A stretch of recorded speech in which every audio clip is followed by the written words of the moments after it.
Hello, this is Jill Speaks Wisdom. I hope you are following me. I've made a few videos, and the purpose of these videos is helping you break free and get away from people who are narcissistically abusing you, emotionally abusing you. Sometimes it's very difficult to detect, especially in your family of origin, because you kind of grew up with that, so it's what you're used to. Question: do you think your family of origin can ghost you? And I mean ghost you, no contact, and that's it forever? Yes, it can happen. It's happened with me and many others who are the scapegoat of the dysfunctional narcissistic family. We were the ones that were the good people. We tried to go along and get along with our family for many years and decades, and kind of agree with them most of the time just to get along. But if we really think about it, they've been controlling us and manipulating us for many years. You may have siblings that this does not happen to, but it happens to you.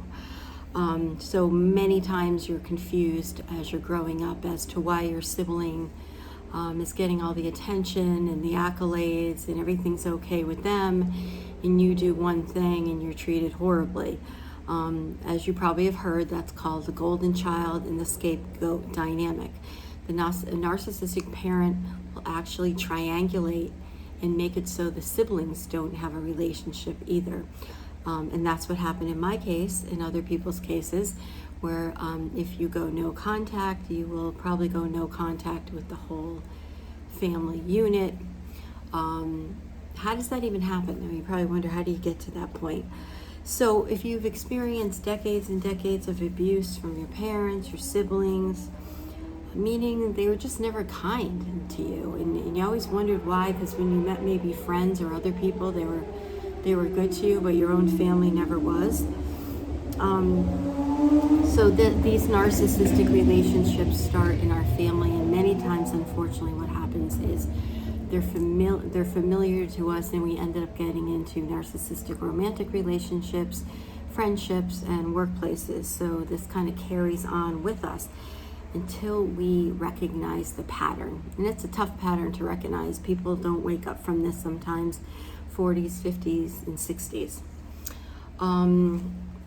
So the fact that it sets you up for other relationships that are bad also is difficult, because you're always wondering, why me, what happened, until you actually figure out the dynamic, and that people were just using you. You actually have a great light to you, and they would just, and you were nice and you weren't like them, so they thought they could just use and manipulate, to the day when you say enough is enough and you don't want to do it anymore.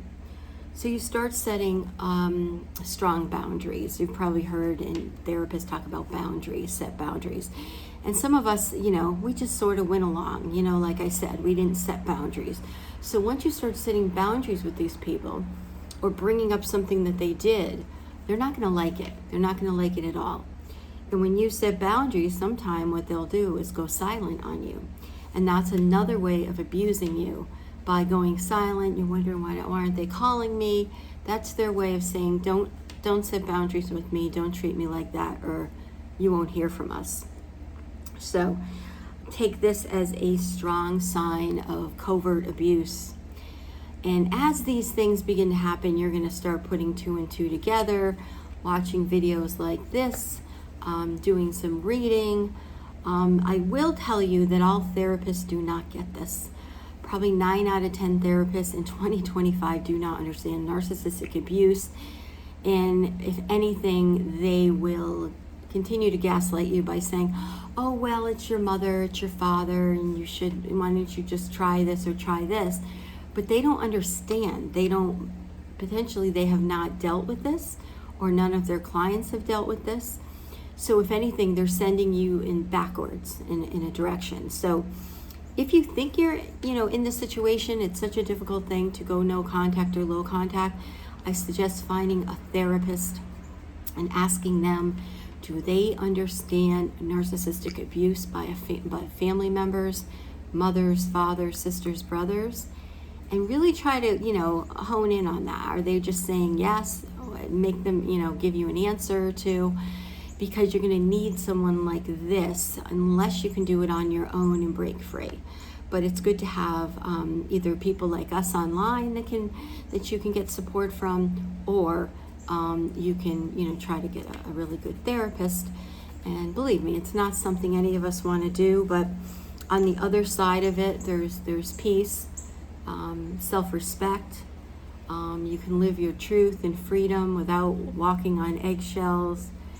And most of all, just start learning to love yourselves, because what happens is we were taught we had to love everybody else and give everything to everybody else, but they manipulated and used that against us. So before pouring into others and pouring into even your family members, pour the love into yourself first. And hopefully, nobody needs this video, but if you find that it does reach you and it does sound like, wow, there is something going on, then hopefully this will help and you'll follow me, and we'll go on this journey together. Thank you so much. Jill Speaks Wisdom, and we will talk soon.